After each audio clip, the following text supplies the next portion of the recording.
a 30-minute period, and then there's that whole period of cooldown. Anyway, so I have 4 lore talents active at all time. The emergency recall, it's literally an 8-hour cooldown, which is perfect because you're going to be shielded for that amount of time, and then if anything were to happen again, you can just activate it again, right? So that's, I think it's great. Anyways, the instant yield is 12 hours, right? The instant yield is 12 hours. You can activate it. So I'm not going to activate it yet because we're going to just take a look at my Lord status. And so the item boost is, when it's referring to item boost, this is what it's talking about. When it says item boost, it's talking about,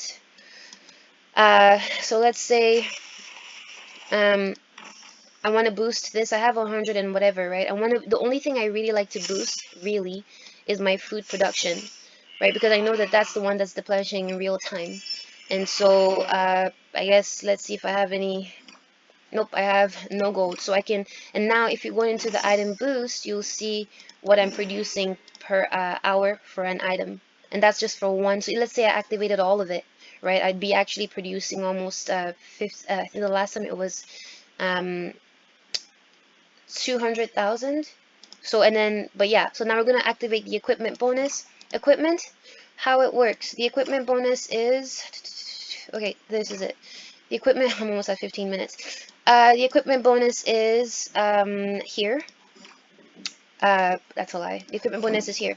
You go into, you just click on, I don't know, we can click right here to get to the same place that I showed you, or you can just click into, Armory.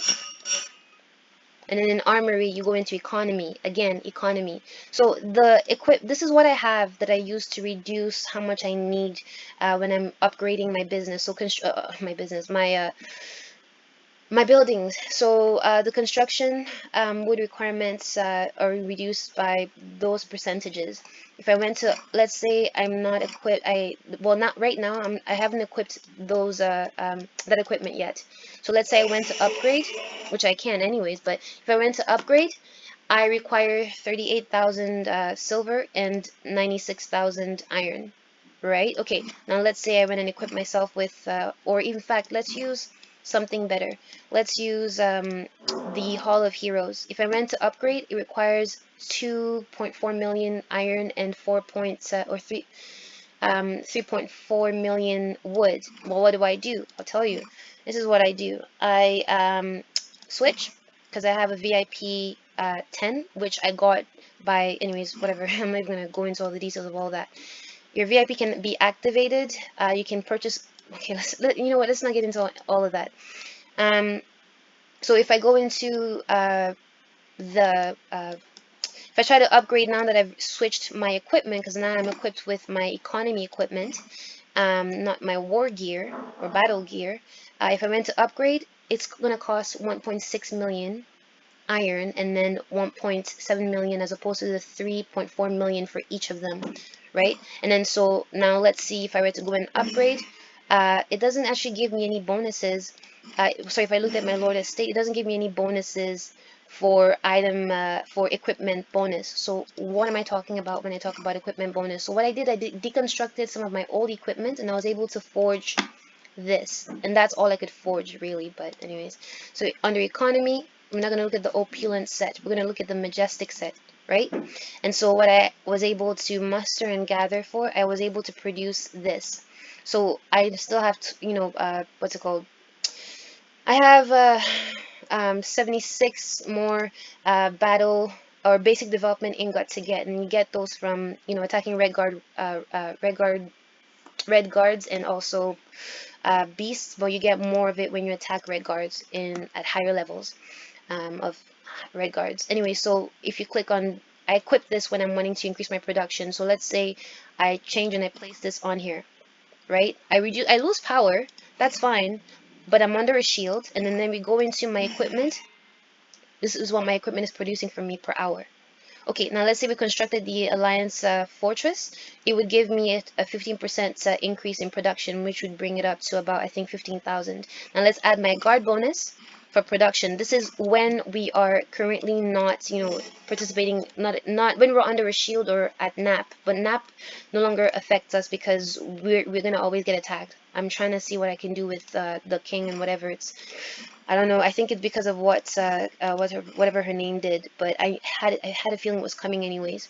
So I appoint the right guard for production. I can either appoint him for if I'm wanting to focus on food production, or if I'm wanting to, that's you find him under the advisor, right? So under advisor, you click, and then if you have Thomas Hobbes, you appoint him, and he increases your iron and food production by 36% for food and iron for 27%.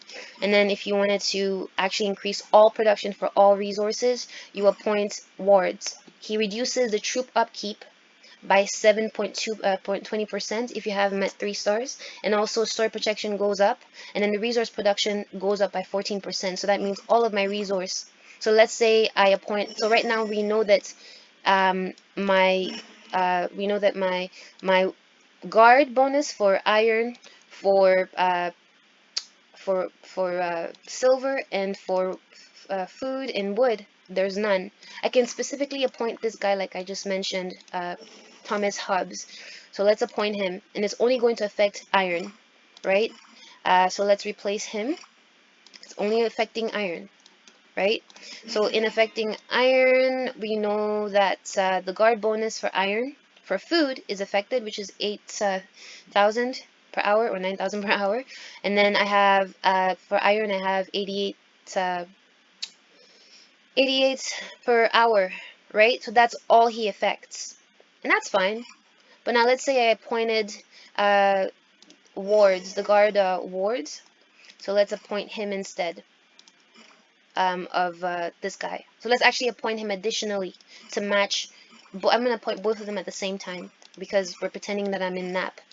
Okay, and so now I have an added bonus. Okay, where he now activates all of my resource production. So now food is now increased to that amount per hour. Iron is increased to that amount per hour. Now my wood is now increased, or actually is now activated, and for the guard as well. And then so all we need to do now is construct the fortress. Now the item boost for wood, I don't have enough to increase, but it's just an example of how you can increase your production. If you have any item boosts, save them, and always, like it shows you in your daily activities, always activate those two that it shows you. Always, always, always. But I gotta go because like I have a client that or an agent that I have to assist. But that's how you do it. You activate wow, I'm so tired. You activate your as it tells you in the daily activities, activate what it tells you to activate. Just boost two of them, right? And that way you can get the boosts for what you need, and all of those things are working together for your production. And then when you go and gather, you change your airship class, and then you just make sure that you're gathering that you're using the airship ability, or the airship that basically gathers resources, and you boost it to that level, so that all the resources that you're gathering, you have the speed, you have your capacity, and then you also have the specific things that you're trying to gather and the speeds required. Anyways, that's it, and bye.